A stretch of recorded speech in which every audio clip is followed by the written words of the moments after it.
E aí, os limites de faturamento dos optantes do Simples Nacional, inclusive do microempreendedor individual, serão reajustados agora para 2025? Eu quero comentar com você inicialmente essa notícia que saiu aí falando que a CCJ, Comissão de Constituição e Justiça da Câmara dos Deputados, aprovou o projeto de lei que reajusta esses valores dos limites de faturamento do Simples Nacional. Só que essa notícia é antiga. O que a gente tem de novo mesmo agora em janeiro de 2025 é a publicação da Lei Complementar número 214, lei complementar essa que saiu com mais de 540 artigos regulamentando o IBS e a CBS, esses tributos criados agora por ocasião da reforma tributária. E o que aconteceu? Lá no anexo 18 da Lei Complementar número 214, a gente tem as alterações promovidas nos anexos da Lei Complementar do Simples, a Lei Complementar 123, mas essas alterações foram apenas para incluir nas tabelas, nos anexos lá da Lei do Simples, os percentuais correspondentes ao IBS e à CBS que passarão a integrar o cálculo do Simples Nacional de 2027 em diante.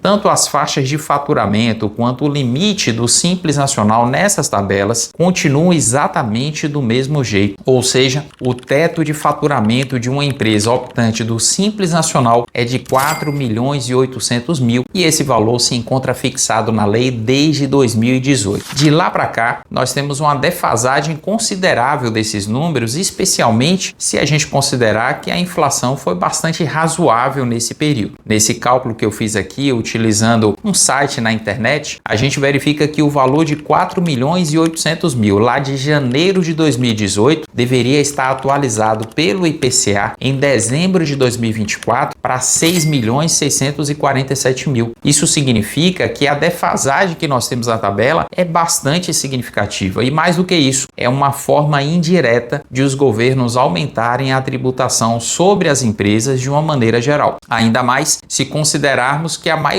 esmagadora das empresas em nosso país integra o regime do Simples Nacional. Até para quem não é do Simples, a gente também tem esse mesmo efeito em outro contexto. O imposto de renda que incide sobre as pessoas jurídicas, ele é calculado pela alíquota de 15% e calculado sobre o lucro real presumido ou arbitrado. E esses 15% incidem até um determinado limite de lucro, ou seja, quando a empresa lucra por mês mais do que R$20.000 ou o equivalente no trimestre a 60.000 ou 240.000 no ano, ela acaba incorrendo no pagamento do adicional do imposto de renda sobre essa parcela. E olha o detalhe, esse valor de R$20.000 de lucro mensal ou 240.000 anual está fixado nesse montante na legislação desde 1995, ou seja, a defasagem que nós temos nesse número para as empresas que não são do Simples, que são do lucro presumido ou do lucro real principalmente, é muito maior do que essa defasagem que a gente tem no Simples, afinal de contas é uma defasagem de 30 anos. Agora, voltando aqui para falar do Simples Nacional, é possível que esse projeto de lei, já aprovado lá na CCJ desde 2022, ele venha a ser votado no Congresso Nacional, o que automaticamente alteraria também os valores que foram fixados através da Lei Complementar número 214. E cá para nós, essa é nossa expectativa. Eu confesso que se chegar em 2027 e essa nova tabela trazida pela LC 214 começar a vigorar com esses números que estão lá, para mim vai ser uma frustração muito grande, porque lá em 2027 nós estaremos já com quase 10 anos sem reajuste nesses limites do Simples Nacional, ou seja, com a defasagem pela inflação muito maior do que essa que a gente já tem hoje. E esse congelamento do limite é um absurdo porque, se você parar para analisar, é natural que empresas, com o passar do tempo, elas ganhem mais escala de faturamento porque se tornam mais conhecidas, adquirem mais clientes e se prestam um bom serviço ou fornecem produtos de qualidade, há uma tendência natural de que as suas vendas se expandam ao longo do tempo. Mas mesmo que isso não aconteça, ou seja, se a empresa ficar estagnada ao longo dos anos, vendendo a mesma quantidade de produtos, ela vai sofrer os efeitos nocivos dessa tabela congelada, que pode levá-la inclusive a ser excluída do Simples Nacional pelo simples reajuste dos preços decorrentes da inflação. Vamos pegar o exemplo de uma loja que vende só um tipo de produto. Para facilitar, vamos imaginar que ela só venda sofá e só tem um tipo de de sofá em seu estoque. Vamos supor que em 2018 ela vendia cada sofá por R$1.000 e a cada mês vendia 300 unidades. O faturamento total dela então era de R$300 mil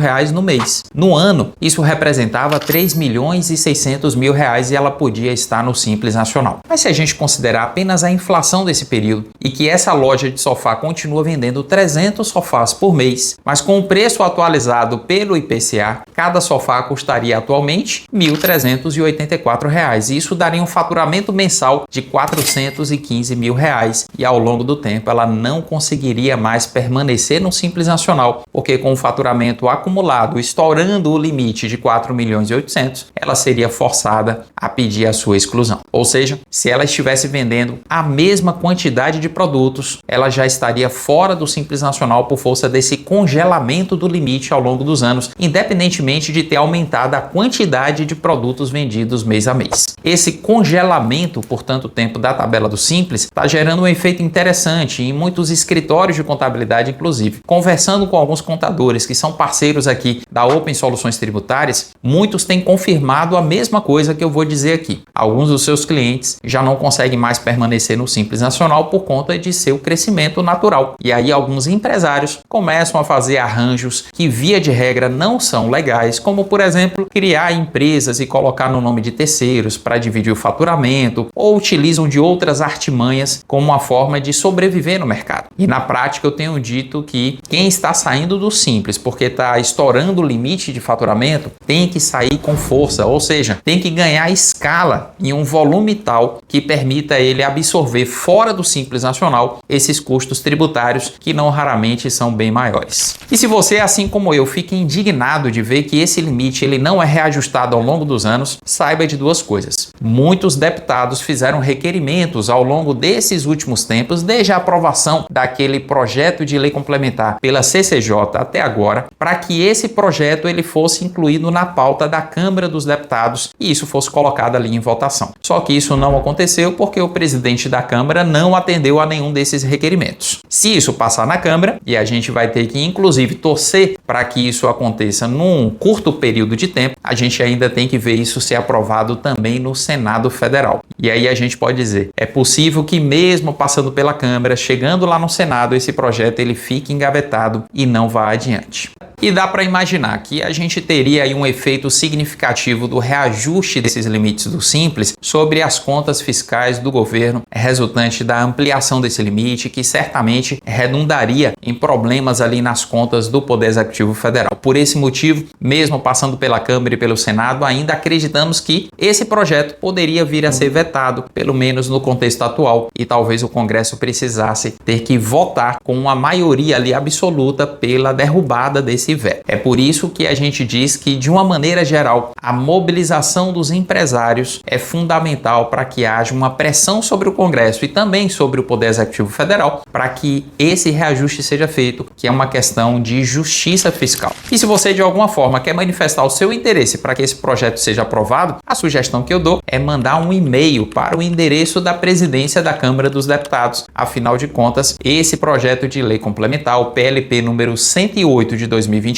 já foi aprovado na Comissão de Constituição e Justiça e ele está pronto para ir à votação no plenário. Vários outros projetos de lei complementar também foram apensados a esse projeto, mas a maioria pleiteava a mesma coisa, que era o reajustamento das faixas de valores, especialmente do teto do Simples Nacional, assim como também o teto do microempreendedor individual, que de acordo com esse projeto, ele deixaria de ser de R$81 mil e passaria para R$130 mil.